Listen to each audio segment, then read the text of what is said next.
are 3 publication awards. They are presented to the top ranked papers in the current volume of the Journal of Great Lakes Research for the respective categories. And I had the pleasure of serving on the panel that adjudicated. We had a lot of really good papers. It was very, very close for many of these, but I think the 3 that emerged on top were just really impressive, really, really good papers. So what I'm going to start with, and again, Taylor, if you're out here and you want to put on your camera, is Taylor Stewart's paper. And what Taylor did with this paper that impressed the panel was taking this phenomenon in the Great Lakes of ice cover changing over time, and taking that and resimulating that in the lab, and having an experimental approach to looking at the embryonic development of fish. And it was just a very strong paper, really well written, very clear, very compelling evidence. Just an excellent example of experimental work that can help us better understand the development of fishes within the Great Lakes. So Taylor, well done, congratulations, really good job. We really enjoyed your paper. Next, we have the Early Career Scientist Award, and this one goes to Jasmine Mancuso and her co-authors, of course, as well. And the thing I liked about Jasmine's paper, and the thing that people liked about Jasmine's paper, is she took kind of a natural phenomenon. It happened to be a year that was cool and wet. And I have no idea. I don't think it was by design. I don't think they ordered the cold and wet year.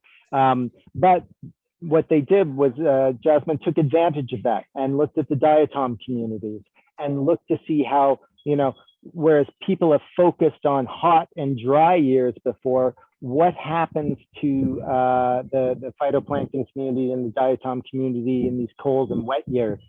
So as opposed to the experimental approach that Taylor took,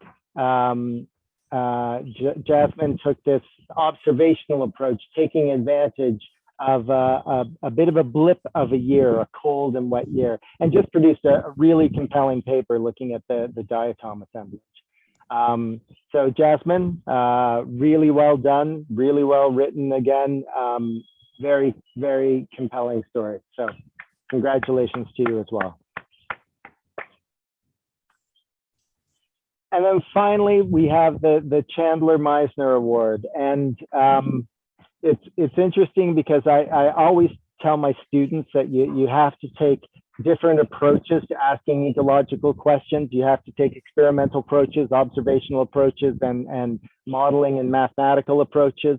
And I think it's great that this year we have Taylor with an experimental paper, Jasmine with an observational paper, and then Erin's work looking at life history, the effect of life history on the capacity for lamprey to almost avoid pesticide, but to develop resistance to pesticide, or the effectiveness of these pesticides.